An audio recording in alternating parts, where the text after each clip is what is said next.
নিজের সুখ মিটিয়ে নিতে চাই। গিয়ে আরো মারবো, থাপ্পড় মেরেছে, আমার গালে এখানে কেটে গেছে, হাতে পা দিয়ে বুট দিয়ে লাথি মেরেছে। ওসি বললো যে মোমবাতি নিয়ে আসো, জ্বলন্ত যে মোম সেটা আমার হাতে ঢেলে দেওয়া হয়। আপনার বাড়ির মেয়ের সঙ্গে নির্যাতন অত্যাচার হয়েছে, অভিযোগ জানাতে আপনি কার কাছে যাবেন? পুলিশের কাছে। আর সেই পুলিশই যদি নির্যাতন অত্যাচার করতে থাকে তাহলে কোথায় যাবেন?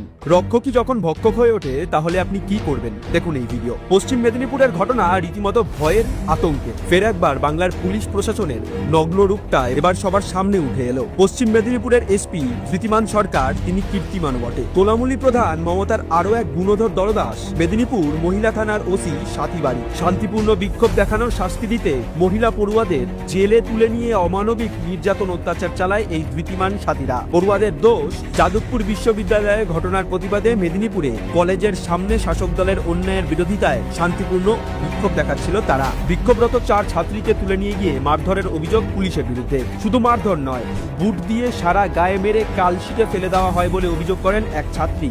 সিসিটিভি বিহীন অনেকগুলো ঘর রয়েছে, ঘরগুলোতে দফায় দফায় আমাকে নিয়ে যাওয়া হচ্ছে, মারা হচ্ছে, আবার নিয়ে এসে রাখা হচ্ছে। সালাইন কাণ্ডে আমরা যখন আন্দোলন অবস্থায় ছিলাম তখন থেকেই তারা আমাদেরকে নাকি টার্গেট করে রেখেছিল যে আমি তাদের ডিপার্টমেন্টে মার্ক হয়ে আছি, সেই কারণে তোর ওপর আমরা নিজের সুখ মিটিয়ে নিতে চাই, তোকে প্রচুর মারবো, নিয়ে গিয়ে আরো মারবো। থাপ্পড় মেরেছে, আমার গালে এখানে কেটে গেছে,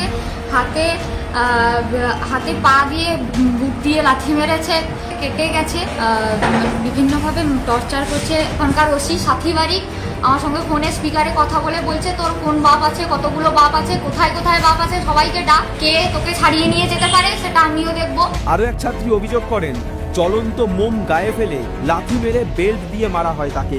তিনি বললেন যে আমি ধর্মঘট এখানে করাচ্ছি, আমি তোমাদেরকে দেখাবো ধর্মঘট করা কাকে বলে। উনি হচ্ছে বাকি যে পুলিশরা ছিল তাদেরকে দুজনকে বললেন এর পায়ের উপরে, যে মেলা পায়ের উপরে তোমরা দাঁড়াও, যখন মারবো তাকে বেত দিয়ে আঘাত করব যাতে পাটা না সরিয়ে নিতে পারে, তাদেরকে দাঁড়াতে বলেছিল। সেই ভাবেই তারা আমার পায়ের উপরে দাঁড়িয়েছিল।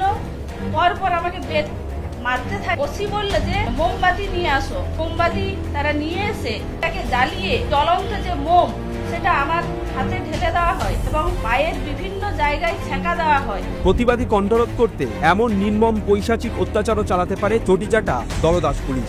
এত রক্তের দাগ মোছার জন্য কালীঘাটের টালির চালায় সাদা শাড়ির অভাব হবে না তো মাননীয়া? কারণ 26-এর আগে আপনার সব ষড়যন্ত্রের পর্দাফাশ করবে বাংলার মানুষ। তখন এত রক্তের দাগ মোছার সাদা কাপড় টুকুও পাবেন না মাননীয়া। অন্য উপায় ভাবতে থাকুন।